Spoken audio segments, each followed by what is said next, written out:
So, the question that I want to ask you involves two women in a story, and they're both in different situations, and I just want to know what you think about the situations that they're in and how they reacted to the position they were put.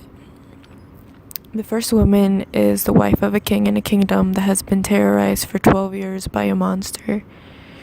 And this king is approached by a foreign warrior who tells him that he will kill his monster that has been terrorizing his city for 12 years. This warrior succeeds. And so the king, as a reward, tells the warrior that he'd like to adopt him as a son. And if he adopts him as a son, this warrior will get the same rights to the throne as the king's actual biological sons.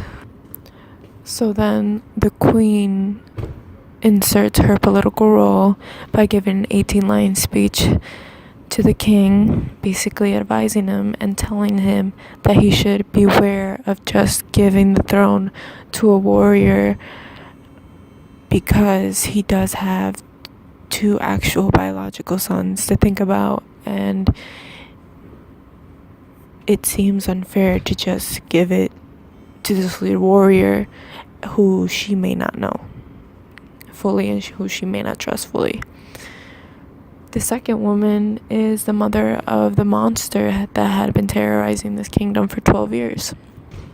The woman in the story is given no name. She's not giving any speech. She doesn't talk, but she is killed off immediately.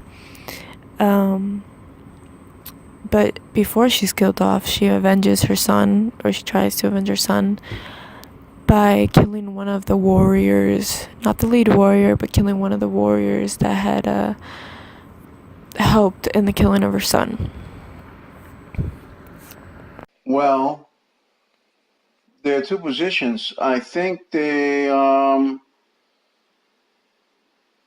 equally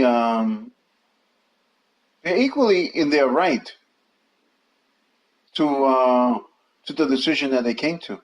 Bueno, que la mamá es su hijo y toda mamá lucha por su hijo, ¿sí? Y ella en parte tiene razón. Y la otra también está defendiendo sus derechos, ¿sí? Porque ella cree que el otro va a ocupar un espacio y el rey no le va a parar por a sus hijos legítimos. Okay.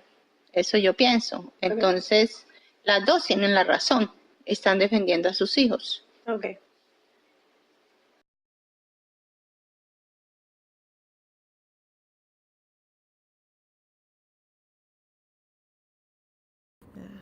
So the second question is pretty much the same as the first question, except now I give you a little bit more historical background.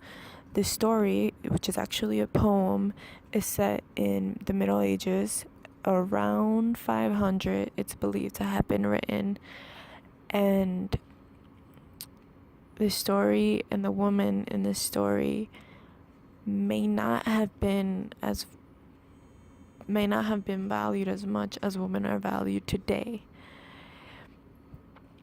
So the king's wife, whose name is Wadhao, she inserts her political role and inserts herself in the society by speaking. And the mother of the monster, whose name is Grendel, she doesn't speak, she's not given a name, but she tries to actively avenge her son, and she does, but she's killed off immediately.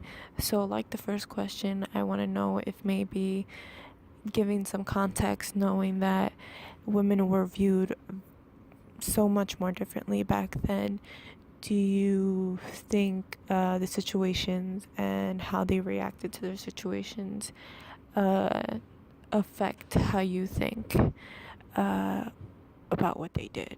Do you think maybe people would have viewed them differently, or do you think one is more justified than the other? They are two mothers, and they're equally right. And they're because they're protecting their side of the family, their kids.